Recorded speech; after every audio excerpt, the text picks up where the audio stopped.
Maestro Sir Anton, guro't vlogger na Pilipino, tagahatid ng balita sa bayan ay totoo. Mga benepisyo ng guro, kanyang tinatalakay. Natin ngayon mga kamaestro ay pag-usapan naman natin itong 6 months loan moratorium. Galing po yan sa Land Bank of the Philippines. Ayan. So, marami nga po mga kamaestro ang nagtatanong sa atin. May mga nagko-comment po sa post natin and mayroon din pong ilang nag-PPM. Ayan, kung totoo daw ba itong nag-circulate ngayon sa social media about sa Land Bank 6 months loan moratorium or kung ito ba ay para daw ba sa lahat ng may mga loan po sa mga PLIs. So yan po yung mga katanungan ng mga kamaestro po natin.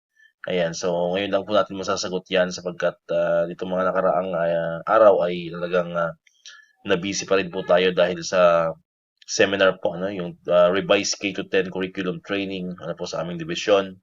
Yan, sa mga nakasubaybay po sa ating mga videos, alam niyo naman po tayo po ay resource person po sa atin pong roll out sa aming division. Ayan, kaya medyo busy-busy yan ang person. Ayan, so busy-busy yan tayo kunyari nitong mga nakaraang araw. Actually, ngayon ay day 3 na namin. So, bukas po ay last day na ng aming rollout Friday, day 4. Ayan. And, syempre, ilang araw lang ang pahinga. Baka isang araw nga lang ang pahinga natin. Then, pagdating ng Monday, alam naman natin yan, opening na ng Brigada Eskwela. Ayan. Kaya, busy-busy na po tayo, no? Hindi lang ako, kundi alam ko, mga kamaestro natin, kayo ay busy na rin. Itong mga susunod na araw ay talagang kumbaga sa back to normal na tayo, back to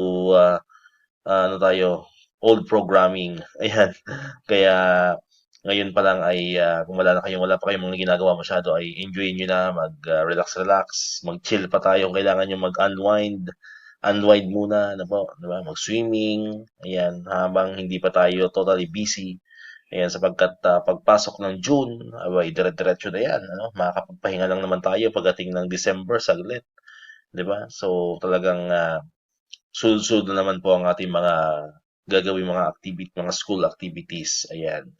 So, balik po tayo dito sa atin pong usapin tungkol dito sa 6 months loan moratorium. Ayan. So may nagtatanong kasi ito raw ba ay para sa lahat, Kasi nga 'di ba tayo naman nga ay halos majority naman sa DepEd ay through Land Bank ang atin po. Ang Land Bank po ang servicing bank po natin, So, pag sumisweldo tayo, dadaan tayo sa Land Bank. Kaya yung iba po ay na-misinterpret, Akala siguro ng iba, automatic yun ay hindi kakaltasan, sa Land Bank, yung may mga loans sa iba't iba mga PLI. Kasi kung malala po ninyo, ang Land Bank ay nagpapaloan din, nagpapautang din po sila. Ayan, katulad din yan ng mga PLIs. Ayan, pero hindi po ibig sabihin na porket sinabing 6 months loan moratorium sa Land Bank ay kasama na rin po yung mga PLI. Hindi na rin kayo babawasan sa inyong mga payroll, sa inyong mga sahod. Hindi po gano'n, mga kamaestro. Based on my own understanding, dito sa usaping ito about sa Land Bank 6 months loan moratorium, effective lang po ito doon sa may mga utang sa kanila. Ayan, for example, ako, may utang ako sa Land Bank. So, pwedeng mag-avail ako nitong 6 months loan moratorium na kung saan hindi sila magkakaltas sa aking loan, sa aking monthly amortization. So, ganun po ang pagkakaintindi po natin. Pero kung ang utang po ninyo, ang loan po ninyo ay from the other PLIs at hindi po Land Bank, ay hindi po kayo kasali. Yun po yung pagkakaunawa ko po, mga kamaestro. So, para lamang po ito doon sa mga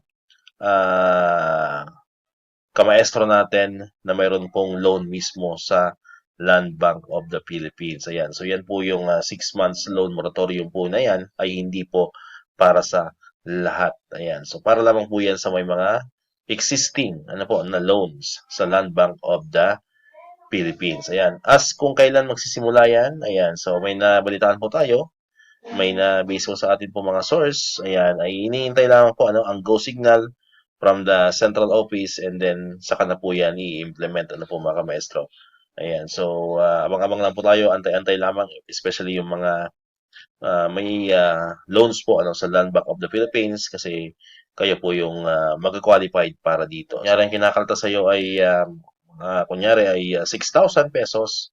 So for 6 months, so abutin po yan ng 36,000 pesos. So malaking tulong mga kamaestro, malaking tulong na rin po yan ano po, especially dun sa may mga malalaking loans, ano po, may mga malalaking utang sa Land Bank of the Philippines. Ayan. So, kung may mga katanungan pa kayo mga kamestro, comment down below. Ayan. Free po kayo mag-comment po dyan sa atin pong comment section.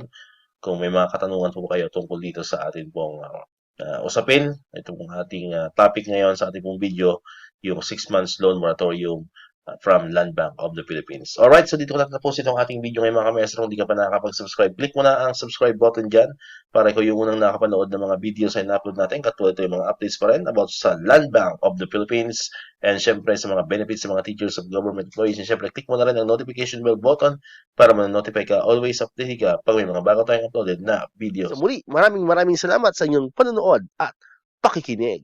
Once again, El Maestro. See you on my next vlog. Bye-bye!